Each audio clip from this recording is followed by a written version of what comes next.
नमस्ते, जय हिंद शिक्षक मित्र हो. मी अमोल देशमुख परत एकदा स्वागत करतो आपल्या 5व्या लेक्चरमध्ये. PYQ सदृश्य जी प्रश्नपत्रिका आहे, 20 प्रश्न आपण या आजच्या लेक्चरमध्ये पाहणार आहोत आणि 20 प्रश्नांची उत्तरं आपण किती लवकर देऊ शकता. आपल्याला उत्तर देण्यासाठी जर समजा 20, 25, 30 किंवा 1 मिनिट जर लागत असेल, सेकंड म्हटलं 25-30 सेकंड किंवा 1 मिनिट जर लागत असेल, तर थोडंसं कन्सिडरेशन तुम्हाला म्हणजे प्रोसेसिंग जी आहे तर ती थोडीशी फास्ट करावं लागणार आहे.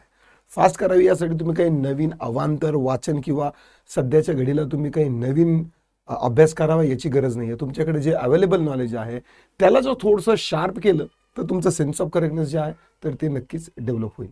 या बाकीच्या उरलेल्या 7-8-10 दिवसांमध्ये किंवा 4-5 दिवसांमध्ये आपल्याला जेवढं होईल तेवढं ज्या प्रश्नपत्रिकेमध्ये येतील अशा प्रश्नांची जर आपण तयारी केली तर नक्कीच त्याचा फायदा होणार आहे. चला तर पहिला प्रश्न पाहूया. Choose the correct synonym for the brilliant. Quickly आता तुम्ही काय करायचं आहे, प्रश्न तुमच्या समोर आहे, प्रश्न वाचणं, त्याचे ऑप्शन वाचणं, 5 सेकंद घ्यायचे आणि उत्तर देण्याचा प्रयत्न करायचा. तसं तुम्हाला करेक्ट उत्तर तर त्याचं देणारच आहे, पण तुम्ही स्वतः करेक्ट उत्तर देऊ शकता की नाही यासाठी देखील तुम्हाला काय करायचं आहे, थोडंसं तुम्हाला काय करायचंय, चालना द्यायची डोक्याला. ब्रिलियंटचा सिनोनिम काय आहे? डल असेल का, इंटेलिजंट असेल का, स्लो आणि बोरिंग. एखादा जर ब्रिलियंट असेल, ब्रिलियंट म्हणजे काय, तो हुशार आहे. हुशार म्हणजे कोण, तो इंटेलिजंट आहे. ओके. डल म्हणजे काय की एकदम अंदूक किंवा एकदम धुसर. ठीक आहे. स्लो म्हणजे जशी लोडिंग बफरिंग, एखाद्याचं इंटरनेट कनेक्शन फार स्लो असतं, मेंदू पण स्लो असतो.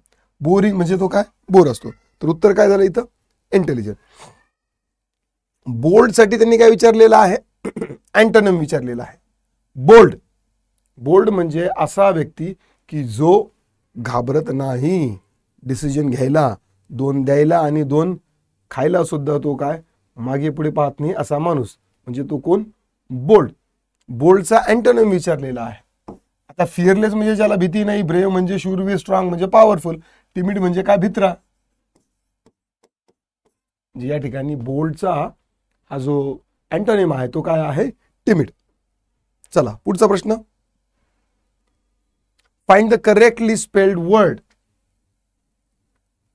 RECEIVE, RECIEVE, RECEIVE, RECEEVE, RECCIVE.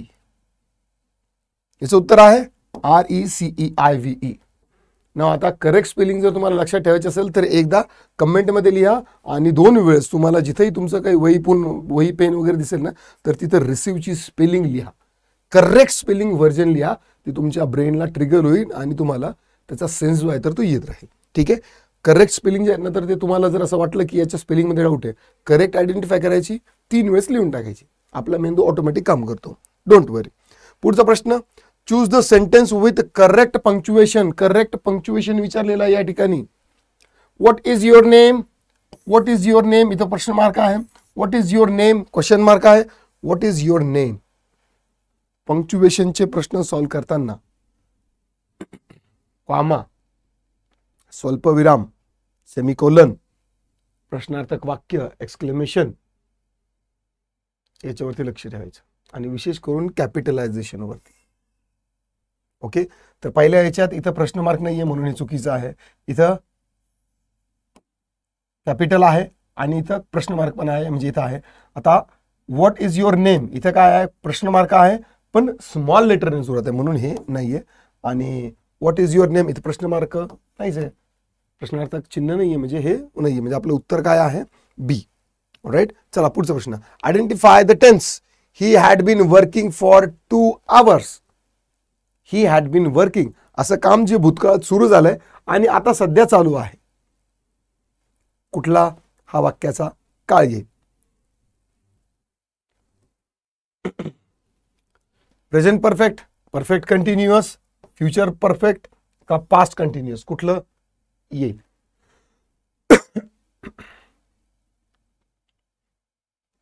Okay.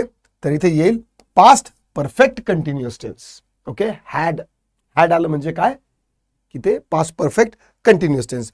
Present perfect असला असता he has been. Okay. He has been जर असतं तर इथे काय आलं असतं, ही हॅज बीन म्हणजे प्रेझेंट परफेक्ट आला असता, पण इथे हॅड लावलेला आहे म्हणून काय आहे, past perfect continuous tense. Choose the correct passive form. Correct passive form विचारलेला आहे. They completed the project. Active voice, passive voice. ठीक आहे, दे कम्प्लिटेड द प्रोजेक्ट. न्यूजपेपरची जी लँग्वेज असते ना तर ती पॅसिव्ह व्हॉइस मध्ये असतं. ठीक आहे, म्हणजे एखादी पिक्चर आहे तर त्या पिक्चरमध्ये हिरो काय काय काम करतो, हिरोईनला वाचवतो, नंतर तो हिरोला हे करतो, राईट. तर फोकसला जसं तुम्ही एखादा पिक्चर शूट करताय ना तर कॅमेराचा लेन्स कसं तुम्ही फोकस करता, तर ते फोकस ऍक्टिव्ह व्हॉइसमध्ये सब्जेक्टवर असतं, नाऊनवर असतं, तो काय करतोय, बरोबर. पण पॅसिव्ह व्हॉइसमध्ये काय, तोच कॅमेरा लेन्स आहे पण त्या हिरोवरती फोकस न करता त्या कामावरती फोकस केलेला असतो. ठीक आहे, तुम्ही जर फोटो काढणार असाल किंवा थोडंसं जर गंध असेल तर तुम्हाला फोकस या गोष्टीने तुम्हाला हा जो संदर्भ आहे हा लवकर कळेल. ठीक आहे, तर पॅसिव्ह व्हॉइस करायचा आहे. The project is completed by them. The project was completed by them. The project had completed by them. The project was completed by them. काय येईल उत्तर?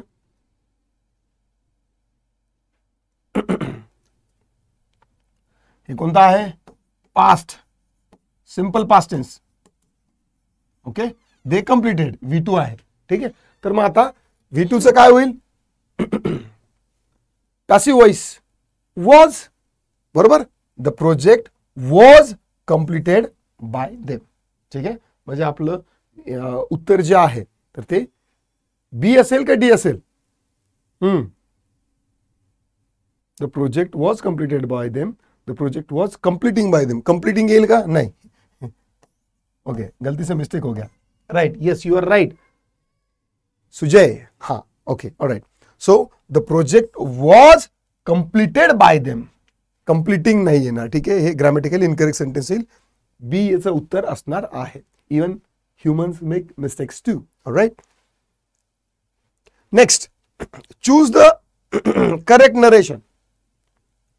रिपोर्टेड स्पीच, इनडायरेक्ट स्पीच दोन्ही एकच अर्थ आहे. I am happy, he said I am happy, तर याचं indirect जर करायचं म्हटलं तर काय यायला पाहिजे? He said I am happy, simple present tense आहे. ठीक आहे, सिंपल प्रेझेंट टेन्स इनडायरेक्ट करताना काय होईल? सिंपल पास्ट होईल. Past simple, right. मग पास्ट सिंपल मधलं वाक्य कोणतं आहे? He said that he was happy. He said that he is happy. He said that he has been happy. He said that he had been happy. Has been, had been चुकीचं. He said that he was happy. Right, चला पुढचा प्रश्न घेऊया. Select the correct article. Article विचारलेला आहे. She is dash dash honest woman. Indirectly तुम्ही A and the यापैकी कुठलं आर्टिकल बरोबर असेल ही सेकंदात यायला पाहिजे. आपण पाहिलेलं आहे. ऑनेस्ट हा प्रश्न तर तुम्हाला कदाचित येणार पण इतका सोपा आहे की चौथीच्या वर्गांना हा प्रश्न आहे. She is an honest woman. Okay, she is an honest woman. पुढचं घेऊया. Choose the correct question tag. You didn't go. Question tag विचारलेला आहे. ठीक आहे, क्वेश्चन टॅग करताना आपण काय करतो? जर वाक्य निगेटिव्ह असेल तर टॅग आपण पॉझिटिव्ह करतो. जर सेंटेन्स पॉझिटिव्ह असेल तर टॅग आपण काय करतो? निगेटिव्ह करतो. ठीक आहे, तर मग आता हे काय निगेटिव्ह सेंटेन्स आहे. यू डिडंट गो, मग याचा टॅग कसा पॉझिटिव्ह यायला पाहिजे? डिड यू येईल, डोंट यू येईल, डिडंट यू येईल की डज यू येईल? काय यायला पाहिजे? बरोबर, उत्तर येईल तुमचं did you. Next, choose the meaning of idiom. A blessing in disguise. एडियमचा हा प्रश्न आहे. अ ब्लेसिंग इन डिस्गाइजचा अर्थ काय होतो? A hidden benefit. एक लपलेलं काय म्हणता येईल? बेनिफिट म्हणता येईल का? काय एक प्रेयर म्हणता येईल, एक प्रार्थना, विजिबल गिफ्ट, काय एखादं गिफ्ट दिलेलं आहे ते समोर सगळ्यांच्या, की a danger. A blessing in disguise म्हणजे काही एखादा डेंजर किंवा काही संकट आहे का? तर याचा आन्सर काय असेल? अ हिडन बेनिफिट म्हणजे एखादा अप्रत्यक्षरित्या होणारा फायदा, sudden benefit, that's a blessing in disguise. Choose the correct expression. He was caught dash dash the act. Preposition 100% विचारलं जाणार. भले ही सिंपल सेंटेन्सेस नाही, पण तुम्हाला अवघड का होईना, पण तुम्हाला विचारलं जाणार आहे. Choose. He was caught at the act, in the act, on the act की इन टू द ऍक्ट. कोणतं येईल?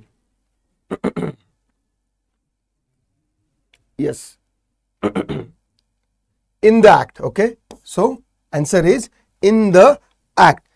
He okay, he was caught in the act. जर एखादं प्लेस असतं, he was caught garden, तर he was caught at the garden लिहिलं असतं. ठीक आहे, चला. fill in the blank. She dash dash song when I called. She sings a song when I called. She sang a song when I called. She was singing when I called. Or she has sung when I called. IBPS चे टाइपचे हे प्रश्न आहेत.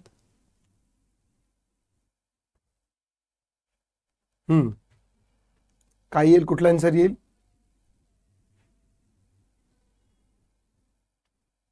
Sentence आपल्याला जे दिलेलं आहे तर ते कुठलं आहे? Past continuous tense. Okay, she dash dash a song when I called. भूतकाळामध्ये ही घटना चालू आहे आणि त्या घटनेविषयी ते बोलत आहे. तर मग काय येईल? कंटिन्युअस टेन्स म्हटल्यानंतर she was singing when I called. All right, चला next question. Find the error. He don't like coffee. He don't like coffee. यापैकी एरर कशात आहे? एररचे प्रश्न, जसं मी प्रत्येक वेळेस सांगतो की एररचा प्रश्न मास्तरला एकदा वाचलं की लगेच समजलं पाहिजे की यात चुकीचं काय आहे आणि बरोबर काय आहे. आणि वया चेक करायचे आहेत आपल्याला, पुढे विद्यार्थ्यांना शिकवायचं आहे. एक नजर फिरवली की लगेच समजलं पाहिजे आणि गेम तोच आहे. सो हे जे डोंट आहे हे डोंट नसायला पाहिजे, ही नंतर डझंट असायला पाहिजे. राईट, चला पुढचा प्रश्न. सिनोनिम. जेनरस साठी सिनोनिम विचारायला. जेनरस म्हणजे काइंड. Okay, kind. सेल्फिश म्हणजे स्वतःविषयी जे करणारा. मीन म्हणजे मतलबी. क्रुएल म्हणजे जो क्रुएल आहे म्हणजे तो काय की विचार करत नाही, तो क्रुएलिटी करतो तो. आता एक्झॅक्टली प्रत्येकाचा मराठीतून अर्थ वेळेवर सापडत नाही. क्रूर क्रूर क्रूर. ओके, होतं. ऑल राईट, ठीक आहे. चला next. Choose the antonym for lazy. लेझीचा अँटोनिम काय आहे? Active, slow, dull, calm. बिलकुल नाही. Choose the correct phrase. The idea is still discussion. Idea is on the discussion. Idea is in the discussion. Idea is under the discussion की idea is with a discussion. काय येईल?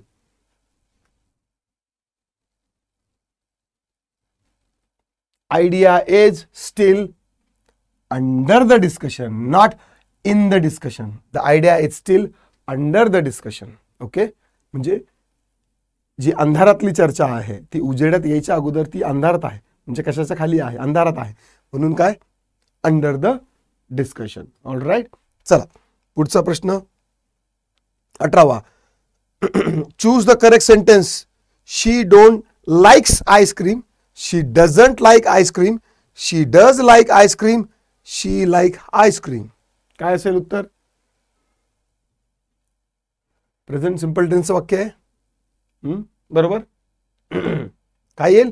शी doesn't like ice cream. Don't येणार नाही. ठीक आहे, शी नंतर ही शी नंतर does येतं. Okay, next. Break the ice. Break the ice. Break the ice म्हणजे काय? बर्फाचा तुकडा घेणं आणि त्याला तोडण्याचं होतं का? नाही. ब्रेक द आईस मीन्स काय? स्टार्ट कॉन्व्हर्सेशन करणं होतं का? काही तोडणं होतं का? स्टॉप टॉकिंग होतं की लिव्ह अर्ली? काय होतं? Break the ice means start conversation. Next. Find the error. The information provided was not clear. The informations एस आया. The informations provided was not clear. याच्यामध्ये काय informations provided was not clear, काय यायला पाहिजे, इन्फॉर्मेशनचं प्लुरल काय होईल, one information, two information, right, much more information, informations नाही होत, ठीक आहे, मच मोर व्हॅल्युएबल इन्फॉर्मेशन होतं, ठीक आहे. तर इथे इन्फॉर्मेशन्स जे आहे इथे एरर आहे, म्हणून आपलं उत्तर ए हे काय आहे या ठिकाणी बरोबर आहे. तर अशा पद्धतीने आपण सिंपल इझी क्विकली आपण शार्प माइंडनी हे प्रश्न आजचे घेतलेले आहेत 20. पुढच्या सेशनमध्ये थोडेसे हार्ड आणि जे एक्झॅक्टली मागच्या टेट आणि सीटेट म्हणा किंवा टीईटीला जे विचारले गेलेले प्रश्न आहेत तर ते जो प्रश्न आपण घेणार आहोत, प्रश्नांची डिफिकल्टी आता आपण थोडीशी वाढवणार आहोत. ऑलराईट, तर आताच्या व्हिडिओसाठी एवढंच. नक्की आता पुढच्या व्हिडिओमध्ये भेटूया. तोपर्यंत बाय बाय.